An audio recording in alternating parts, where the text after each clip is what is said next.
All right, welcome to today's workout. Today we've got a spicy little set of strength intervals. We've got a combination of strict pull-ups with some dips. We'll be moving back and forth between those movements as we go, and we'll go through some of the variations as we go through this. So for the strict pull-ups, get yourself a pull-up bar, of course. Arms are about shoulder width apart. You want to make sure that you're engaging from like the lats and the back first as the starting point. So from a dead hang, engage the lats, make sure your core is tight, and then pull all the way above. You want to aim for your chin above the bar and slow and controlled down. If you can do these unbroken, meaning not touching the ground each time, that's ultimately what you want to do. If you have to have a little rest in between, that's okay as well, you can do that. So those will be your strict pull-ups. Other variations for your pull-ups, you can use dumbbells if you have dumbbells at home, for the people using the dumbbell wad. Pick a weight that is challenging for you for the 5 reps. You want to hip hinge back, flatten out the back, and you want to row these into the rib cage with a nice controlled hold at the top. Slow descent, back up. Really emphasize that hold at the top, trying to squish the shoulder blades together. That's one option if you've got dumbbells. For the folks doing the body weight workouts, you can do this. It's called a plank walkout. So you start with your hands here, and you slow and controlled walk your hands out as far as you can. Hold it back nice and slow. These should be small steps with your hands as you go all the way out, and you're going to do that 5 times. So those will be your variations for the pull-ups, going from our daily wad to the dumbbell down to the body weight. So the alternating piece of things for the intervals is ring dips. So you're going to do 5 pull-ups, and then you're going to do 5 ring dips, superset style. So for the rings, if you've got rings, that's great, use those. What you want to do is start from the top from a full lockout, slow descent down, shoulders above the elbows, drive up.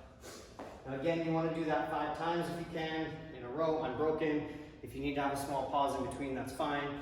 Try and do these strict as best you can. For variations for that, you can use a fixed dip station. I don't have one set up right now, but you can use a fixed dip station. The other alternative that you have is you can get a bench or a box, something like this. And you can challenge yourself a few different ways with this. Start like this with your arms up on the bench, feet out in front, and you're just going to try to dip as low as you possibly can with this and drive yourself out. You can make it easier or harder depending on how elevated your feet are. So if you want to, you can elevate your feet, you can make it more challenging. If you want, you can make this bench higher, put it up on something, find a higher stair, you can do it that way. But those are kind of your options to alternate back and forth for the strength portion for today. So moving into the Metcon, we've got 3 rounds for time. We're going to start with 20 kettlebell swings, followed by 20 sit-ups, followed by 20 mountain climbers, followed by 20 air squats. And we're going to do that 3 times. So this workout is primarily the same for our RX, our dumbbell, and our bodyweight workouts today. The only variation is the kettlebell swings. So let me go through that with you. The kettlebell swings today, because we do not define anything in there, we assume it's going to be American, which means right overhead. So we'll start like this, and you're going to end up kind of hiking the football, right? That feeling of starting it backwards between the legs. 2 hands grabbing on there, you start hiking it back, and you want to get all the way up overhead, okay? You want to make sure your head is through the window, and you feel this extension at the top. Slow and controlled back up, like that.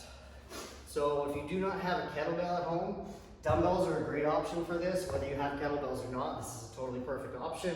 Grab the head of the dumbbell, 2 hands. Same thing, you're swinging over top. If it's harder to hold onto the dumbbell, that's fine. You can definitely do Russian style, which is just out in front. Just make sure you do something that's nice and controlled, and you want the action here to be the hips popping forward more than anything else. So those are your options for those. For people that do not have anything in terms of weight for the kettlebell swings, another alternative is broad jumps. So broad jumps involve hinging backwards like this, and then launching forward as far as you can. So those will be your variations for 20 reps. We move from the broad jumps into 20 sit-ups. So I've got a mat here.